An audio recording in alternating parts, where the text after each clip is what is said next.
আমি এখন যে জায়গায় অবস্থান করছি এই জায়গার নাম হচ্ছে আদর্শনগর। আর সবচেয়ে মজার বিষয় হচ্ছে এই জায়গার আবহাওয়া। মানে আবহাওয়া সব সময়ই খারাপ থাকে, মানে সব সময় বৃষ্টি থাকবে অথবা ক্লাউডি থাকবে। ঠিক এখন দেখতে পাচ্ছেন আকাশটা অনেকটা ক্লাউডি, মানে কেমনটা যেন ঘোলা ঘোলা, বৃষ্টি হওয়ার সম্ভাবনা আছে, আকাশে মেঘ জমা এরকমই থাকে বেশিরভাগ, আর বৃষ্টি হয় বেশিরভাগ। এই জায়গায় হাওরে শুধু পানি আর পানি দেখতে পাচ্ছেন, যেটা আমার আশেপাশে আমি যদি দেখাই। তো আমার পিছনে সাইডে দেখতে পাচ্ছেন একটা নদীর মতো, বাট এটা হাওর। এই হাওর সম্পূর্ণ শুধু পানি আর পানি, যেটা দেখতে পাচ্ছেন। আমি জানি না কেমন দেখা যাচ্ছে ক্যামেরায়, বিকজ এখন অনেকটা অন্ধকার হয়ে গেছে, প্রায় 7টা বেজে গেছে। অন্ধকার অন্ধকার অন্ধকার ভাব, বা যতটা সম্ভব আমি দেখানোর চেষ্টা করলাম।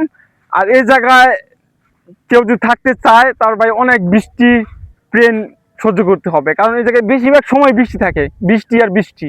আর ওয়েদার খারাপ থাকে, বিশেষ করে বর্ষা সিজনে পানিতে সম্পূর্ণ ভরে যায়। এট দ্য সেম টাইম শুধু বৃষ্টি হয়। বিষয়টা অনেকটা ব্যাড বলতে পারো, অনেকটা ব্যাড। হ্যাঁ ব্যাড। সো ওয়েদার এখন এরকম যেটা দেখতে পাচ্ছেন।